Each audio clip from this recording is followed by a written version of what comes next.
Hello, this is Matt. It's kind of dark in here. Let me see if I can turn a light on. That's better. This is Matt. I'm here with Rudy. Hi. Say hi. Okay.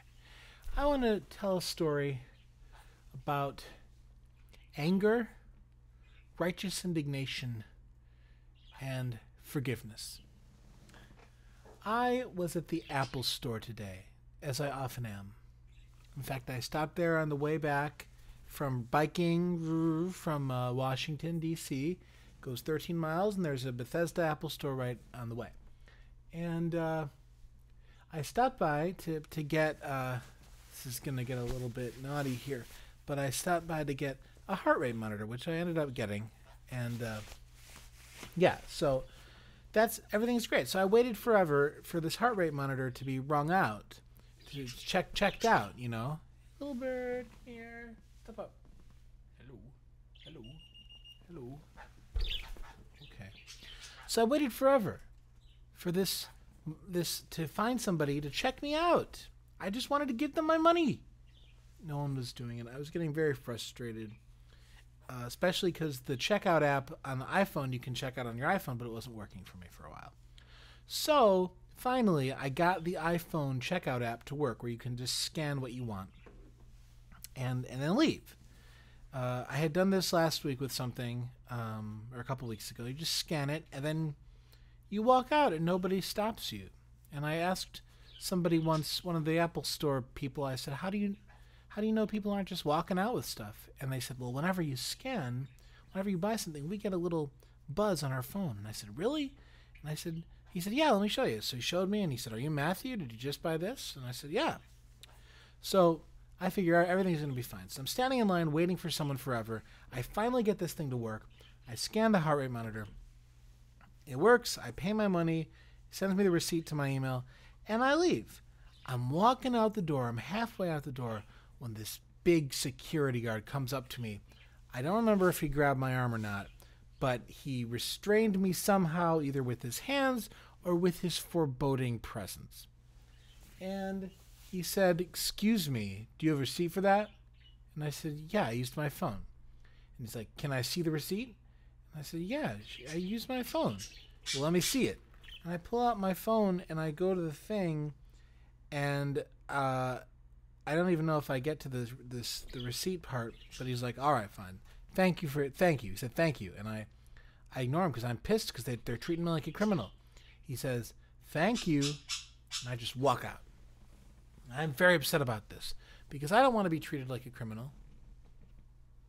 So I'm going to write a letter. I'm angry. And I go up and I take the phone and I surreptitiously take his picture. I think he knows what I'm doing. And I'm going to write a letter to the Apple Store saying, I've been a customer for years, and I've given thousands of dollars, and I just checked with Apple people last week, and they say that they don't need to check anything, and they know automatically, and blah, blah, blah, blah. And I think, all right, just calm down. Calm down, Schwartzy. The guy's just doing his job. And you treated him rudely. You left in a huff. He said thank you, and you did not say you're welcome. So I'm standing there next to my bike, wondering, do I go ahead and write my angry letter, try to get the guy in trouble? Shut up, Rudy! Or do I go and apologize? So I walk back, and I open the door, and I take off my bike helmet, and I say, excuse me, sir. I just wanted to apologize.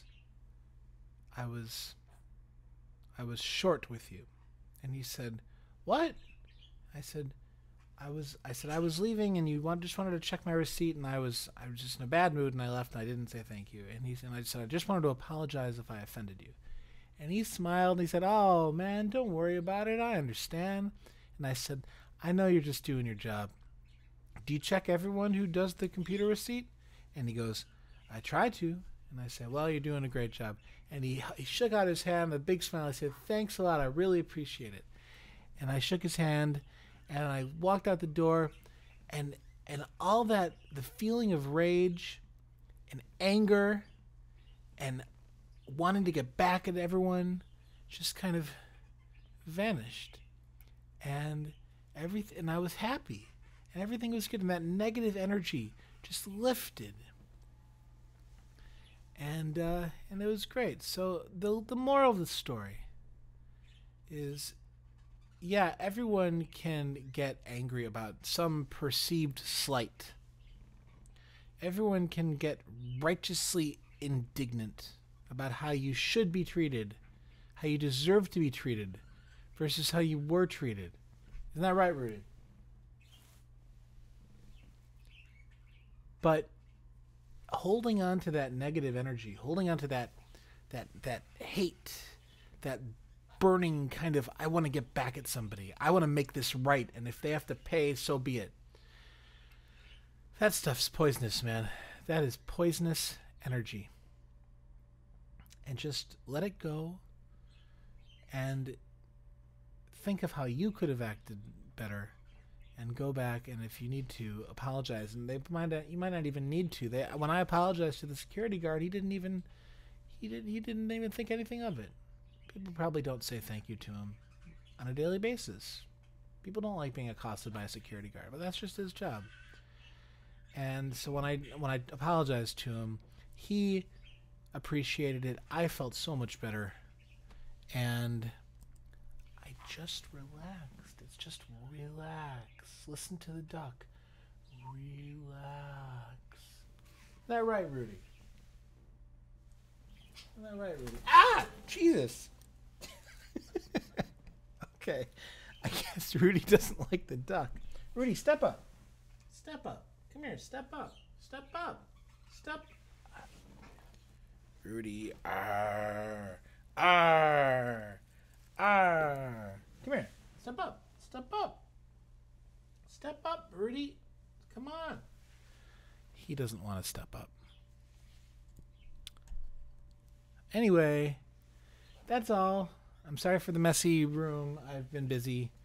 Just wanted to leave you with that message of let go of the negative, embrace the positive, and do your meditation and the om, and everything is going to be great. And my theremin gets here tomorrow. I'm very excited. Talk to you later.